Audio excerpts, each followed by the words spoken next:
It's the Ramble with Alex Kellerhouse, Daquan Jordan,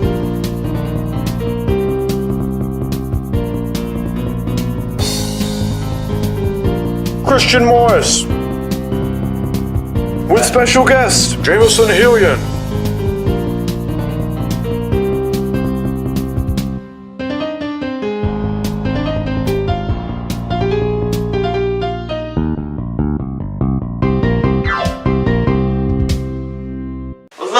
What's going on, man? Woo! I'm back, and so is my blazer. It just got French press, looking pretty good, know what I'm saying? Le Pain Rouge. Before we get to the interview today, we have some quick announcements to make. First off, shout out to Dustin Rayfield and DJ Lindsay for making All-State this year. That's incredible. Dustin was also named the 2A Defensive Player of the Year. And speaking of sports ball, there's a basketball game tonight. The boys and girls are facing off against AJ. Now, the girls are actually number 2 in the region right now, and AJ is number 1. So you guys should definitely go see that game and go see the boys as well. Let's give everybody some support. That'd be great. We're going to go throw it to commercial, and then when we come back, we have an interview with Jameson Hillian. The Ramble is brought to you by Why I Didn't Do Homework. We promise it will work. We're joined today by Jameson Hillian, who recently joined the National All-Honored Band. Jamie, how are you doing? I'm doing good. That's good. I've got a few questions for you, so if you want, we can ask you. Okay. Okay, so the first question is, when did you start playing the oboe? I started on saxophone in 6th grade, and then I played oboe in 9th grade, and I've been playing oboe from then on. 2.5 years, that's actually crazy that you're already like this incredibly talented. Well, I mean, okay, so you obviously love music. What about it is like just so captivating to you? Well, I'm not one of the most confident people or one of the most attractive or funniest people, but when I play my instrument, I feel as if I can be the person that I want to be without getting in the way of other people or myself. And music just allows me to express myself in a nonviolent and very peaceful way. And that's what I love the most. And also like drawing the emotion out of people when I play. Or just like the happiness that I see on people when they enjoy my playing is what I think I like the most. Wow. That's incredibly deep, and that makes me feel shallow in comparison because I have nothing like that, and hearing you say that makes me want to find something like that in my life.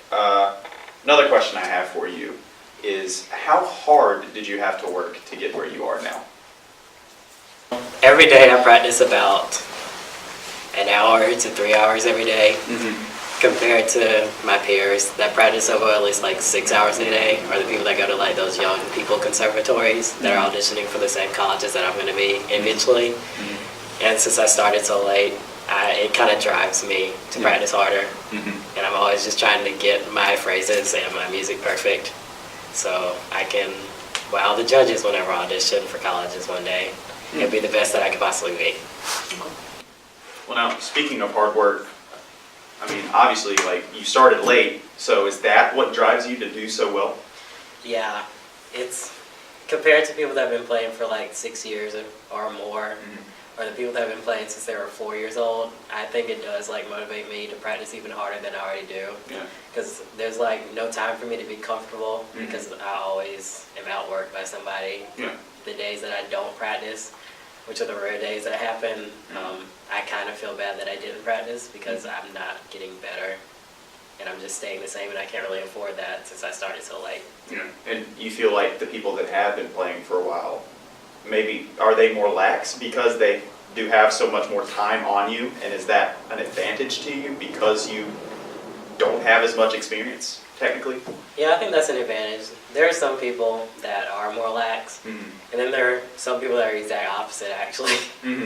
But I do think that it does help that I did start so late. And I kind of appreciate it. Well, and hard work beats talent when talent doesn't work hard.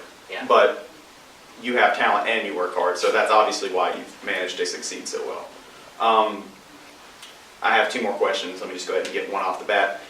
Whenever somebody is successful in anything, there's always people that try to be negative towards them. How do you overcome that kind of negativity in your life? There are many professionals that play, and people that I looked up to actually when I'm like playing and like thinking about how I should sound and how I should not.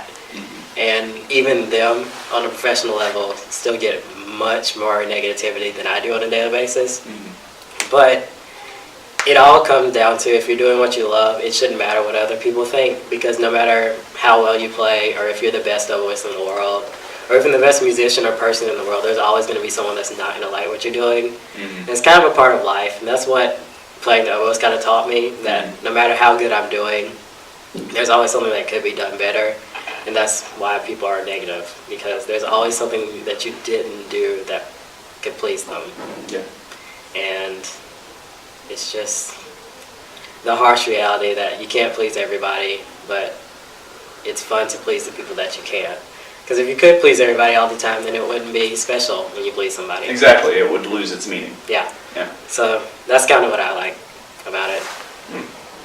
Well, I'm sure that, there's some fancy person who said that success breeds confrontation, and I feel like you are obviously really good at what you're doing, and the better that you get, there will be more people who are either jealous and try to bring you down because they want to do what you're doing, but they just aren't, so they're just looking for a way to vent out that frustration, or there will be people that are actually doing that as a way to get you better, because there's nothing that quite motivates people like,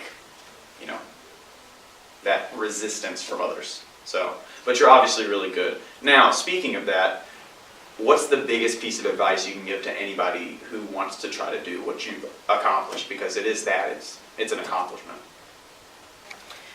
Well, one of the things I think about, there are always going to have to be sacrifices that need to be made, and there are certain things that I can't do that I would love to be doing, but I can't because it takes up your practicing.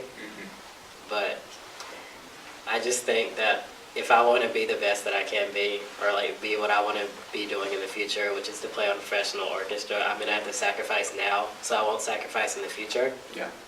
Because it's a very competitive job field to get into, and it's kind of really scary sometimes, but if I don't put in the work and like the hard effort now and sacrifice it with spending a lot of time with friends and not practicing like I should be, then it's going to hurt maybe like 10 years later when I don't have a job and I can't support myself, let alone the family.